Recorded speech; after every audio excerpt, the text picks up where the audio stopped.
at the highest levels of all countries, they all belong to the same club. And we, the people, sit back and we watch this grand drama which is being played out for our benefit, not theirs. If it wasn't for us, they wouldn't even have to do any of this. But you see, they just can't come out and destroy all of us because they need slaves. They need people to make their shoes and make their cars and mine the ore. They need worker bees, and that's what we are. In the New World Order, we will be the worker bees, the slaves. So the Orwellian view of the vision of the future wasn't too far off based on this scenario. George Orwell was just like me. He was a low-level member of British intelligence who was appointed to a position high enough where he saw the same documents that I saw. And he tried to warn the world just like I'm trying to warn the world, only he wasn't willing to take the risk that I'm willing to take. So he wrote it in a book called 1984 and spelled out exactly what's coming as a warning to the people of the world, as a work of fiction. But you notice that that work of fiction really stirred people up because they knew that it wasn't fiction. In their heart of hearts, everyone who's read that book knows that it's coming. It's a possibility. Most people won't recognize it overtly or publicly, because then, if they recognize it, they have to be responsible to do something about it.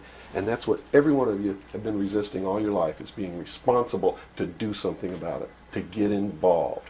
That's why you'll walk away from a girl being raped on the street by a gang of thugs rather than go and try to help her. And I'm not talking to all of you. I know there's some of you out there just like me, but most of you are just exactly what I've just described. Most people are no better than animals who do not have intelligence because they don't use their intelligence. And to these men who control things behind the scenes, you are stakes on the table by choice and consent, and will always be ruled and manipulated and enslaved by people who do use their brains. They need people who can manipulate the American people so that they have their support. My message is to you is don't support anybody unless they're doing what we know to be right. Don't believe them. Don't fall for the manipulations. Double check everything they say. And that means you can't rely on the media as it is today either. Oh, of course not. All the media in this country, radio, television, and print, is all owned by 5 corporations. All of these corporations that own the media are owned and controlled, and members of the Council on Foreign Relations sit on their board of directors.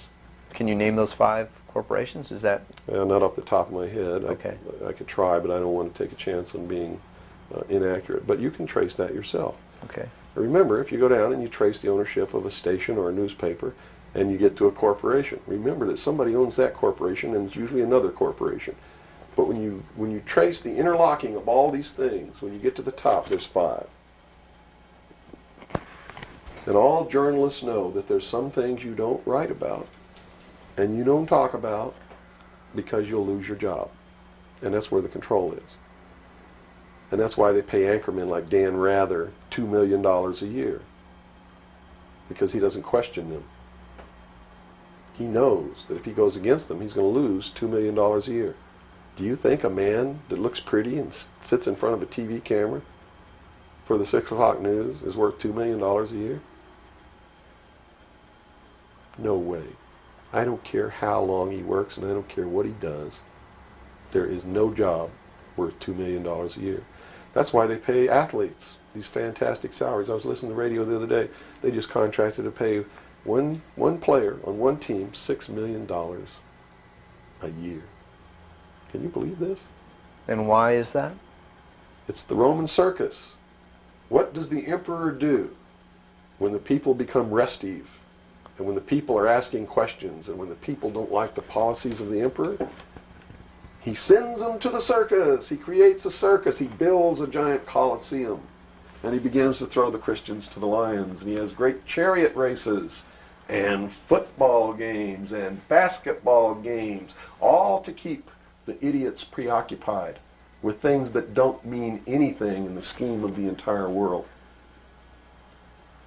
so that they don't have the time to learn what the truth is, so they don't ever get smart enough to learn how they're being manipulated, so they don't ever question the emperor. That's why they pay a player on a football team or a baseball team $1 million or $2 million or $3 million a year. It is the Roman circus. I know men who don't know anything in the world except who plays third base for the Mets. And they think that's a great accomplishment. And they meet and pat each other on the back and bond and go have cocktails and talk about what this guy that plays third base for the Mets did in last night's game. It's sad. It's really sad. Is there any room in a kind of society where these manipulations are not taking place for this type of entertainment or any type of entertainment at all? If people understand that a game is a game, if people understand that nobody, no matter what they do, is worth paying $2 or $3 million a year for, people should be able to get rich if they want to, by the sweat of their individual labor, okay? By going out and doing something for the world. Not by taking people's minds away from the emperor. It's a game. Football's a game. Football's a game. But let me tell you something. When 150 of the most powerful men and women in the world can meet in secret in Baden-Baden, Germany, and plot the fate of billions, and nobody even cares about it, but 6 football players go to lunch together, and it's in the headlines across the country, you have a reflection of the society in which that exists.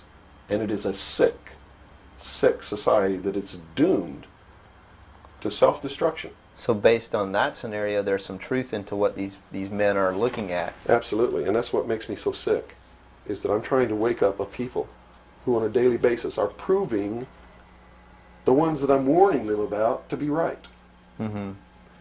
Well, so that even though a minority, there are people out there that you recognize are awake to this, if they don't do something about it, they will lose that ability to be free in that way. That's correct. Whether they might think, well, I don't need to worry about it because I know what I know and I'm fine. That's it doesn't right. work that way. There's a connection here to everything. That is correct. That is absolutely correct. A nation of people who are willing to send their sons and daughters that they profess that they love to a foreign country to die, and they use the excuse to themselves that they're sending them off to defend our country, and they know damn well that's a lie, are doomed. It's funny, there's a parable, you said Ben Franklin earlier was even a part of this. Yes. A parable of Ben Franklin, I don't know if you're familiar with it. He paid too much for the whistle. He came up when he was a young boy. Are you familiar with that parable? No, go ahead. Where when he was a young boy, he was given an allowance, and you know it was a decent amount of allowance, and he was going to the store to get a toy. You know, he was very excited about that, and along the way he met some boys who had this whistle, you know, and he saw that, and he saw the little boys blowing this whistle, and he thought, wow, the greatest whistle, this is the greatest toy. He really wanted this thing. So without asking, he gave all his money away, you know, to these boys for this whistle, and he went home, and sure enough, he got very bored with it, and he had no more money to buy something that was really, you know, worthwhile to him. Sure. And so from that point on, he had a saying that said, you know, don't pay too much for the whistle. And I think somehow that relates here. He's also the one, when the Constitutional Convention was finished, when they wrote the Constitution and signed it, when it had been signed, he walked out the doors. Someone outside, I forget who it was, I believe it was a reporter for one of the newspapers in the 13 colonies, asked him, he said, "What have you wrought, Ben?" Ben looked at him and he said, "A republic, if you can keep it."